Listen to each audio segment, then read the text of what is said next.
Bienvenue dans Cuisiner avec Chloé. Aujourd'hui, on va faire un phare breton un peu express. Donc pour le phare breton, nous aurons besoin de lait, un demi-litre. Nous allons avoir besoin de farine mélangée à la maïzena. Donc là, 80 g de farine pour 45 g de maïzena. 100 g de sucre. Moi, je mets du sucre blanc, vous pouvez mettre du sucre roux. Un petit peu de rhum. Donc là, c'est une spécificité familiale. On ne retrouve pas forcément le rhum dans le phare breton. Mais dans ma famille, on en met un petit peu.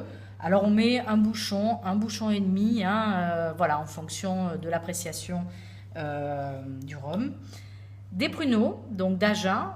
Alors, dénoyautés, normalement, il vaut mieux garder le noyau, ça donne plus de goût.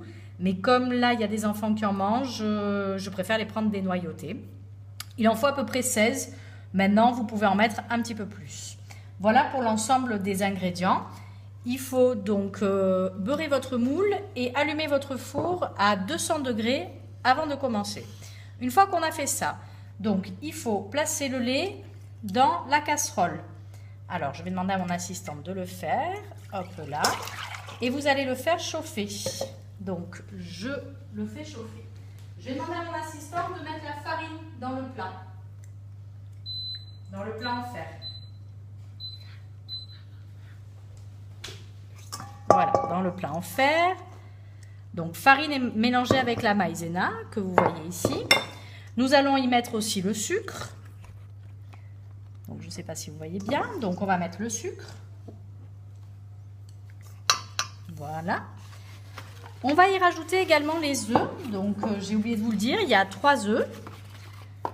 Donc, les œufs, on va les casser directement, comme ceci.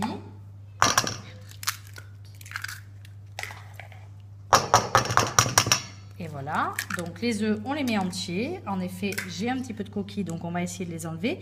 Je vous donne une petite astuce pour enlever les coquilles. Avec les doigts, la fourchette, la cuillère, c'est très compliqué. Avec la coquille d'un œuf qui est déjà cassé, comme ceci, c'est beaucoup plus facile. On les récupère tout de suite. Voilà, et là, on va commencer à mélanger pour obtenir une pâte homogène. Comme ceci. Je vais demander à mon assistante de me mettre le rhum. Voilà, parfait.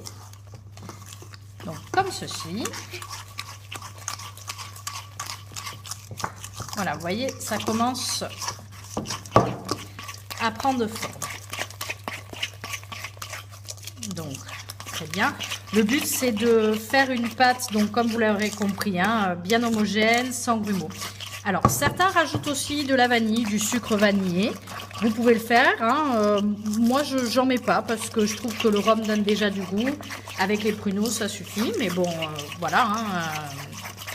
Chacun un petit peu de ses goûts. D'autres rajouteront du beurre. Là aussi, moi, je n'en mets pas. Voilà, je vais demander à ma petite assistante de continuer à tourner tout ça le temps de vérifier mon lait, parce que là aussi le lait doit être tiède mais pas trop chaud.